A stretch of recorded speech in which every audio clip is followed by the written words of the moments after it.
Yo, what up guys, I'm Sammy and welcome back to the Soul Brothers channel, and this is my performance review of the New Balance Kawhi.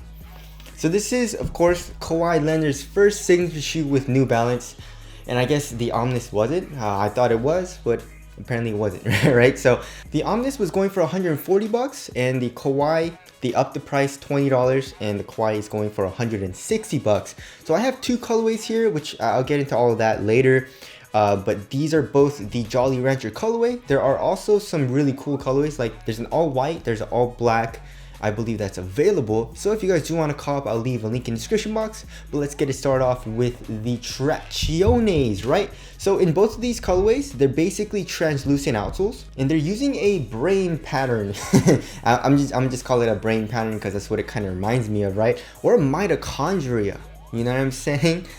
The powerhouse of the cell. I believe everyone knows what that is from middle school biology, right? But anyways, so the traction, I mainly played on an outdoor court. As of right now, the gyms are officially closed again. We're all going back into lockdown, so everything's closed, and which sucks, but I was able to play with the Kawhis on the indoor court, like at the gym, a couple of times before it actually closed, which is a good thing. And I just kind of tested it out. We're not allowed to ball inside, but I was working out and like doing some dribbling drills and seeing how the traction was on the indoor court. It was actually really good. It has a really hard stop, has a nice little squeak as well. It did pick up dust though, it was actually really dirty and very dusty, so I had to clean around where I was kind of like working out. But once I did that, it had a great bite. Also on an outdoor court, it had a really good solid bite.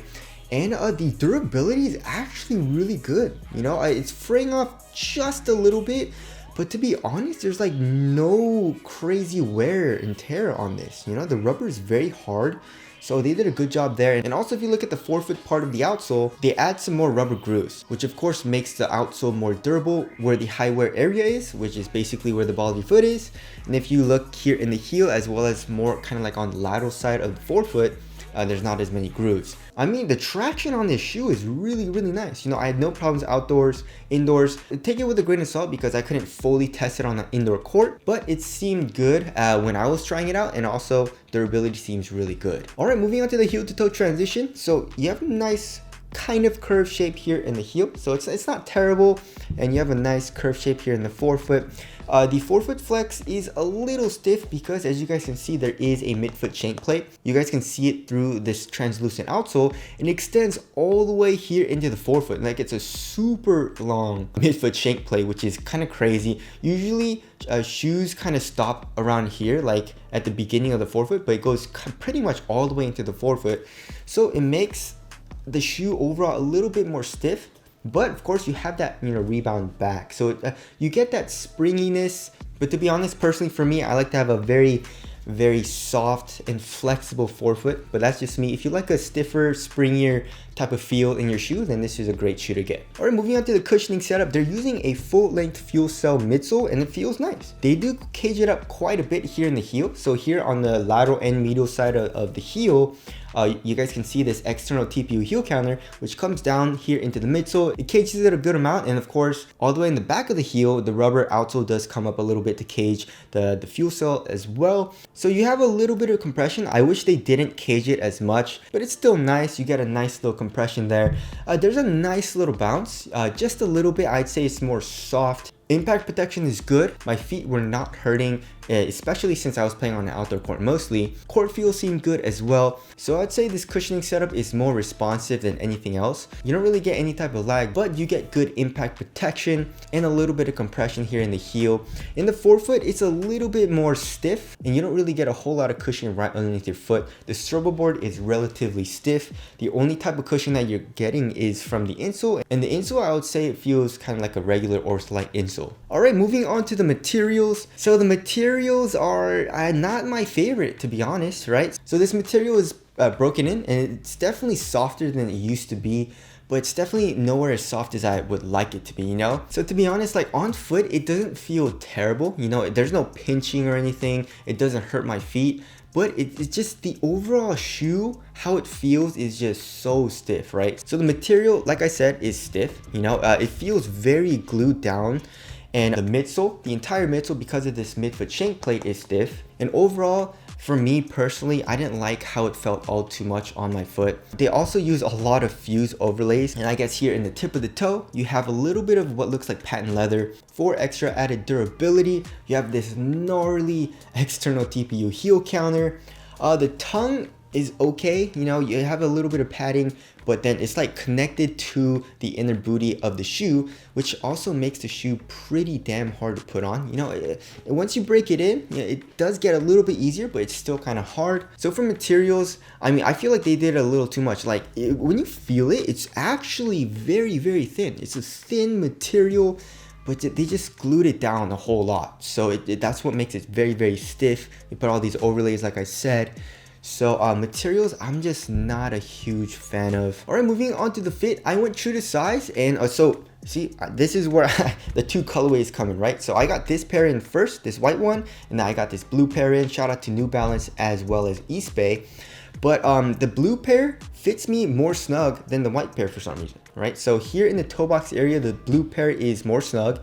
The white pair, it still was snug, but like not as snug as the blue pair. Lengthwise, I was good true to size for both of the shoes, or I guess both of these colorways. And widthwise, I would say it's slightly narrow. So it's just a snug fit, you know, throughout this entire shoe, here in the forefoot, here in the midfoot. And the material does not stretch out all too much. You know, like I said, it's hella glued down, even though it is basically like a textile material. Just because of all that fuse and glue, it just didn't stretch out all too much. So the fit that you get at first is probably the fit that you're gonna have to stay with even after breaking the shoe in. So for me personally, it was a good fit. You know, the blue pair, like I said, fit me better. The white pair, it's a little bit more roomy here in the toe box, but it's all good. If you're a wide footer, just watch out. It's gonna be pretty damn snug. So I would suggest going up half a size, or maybe even a full size. But of course, if you could try the shoe out, I would suggest doing that first. All right, as for support and lockdown is what this shoe does the best, right?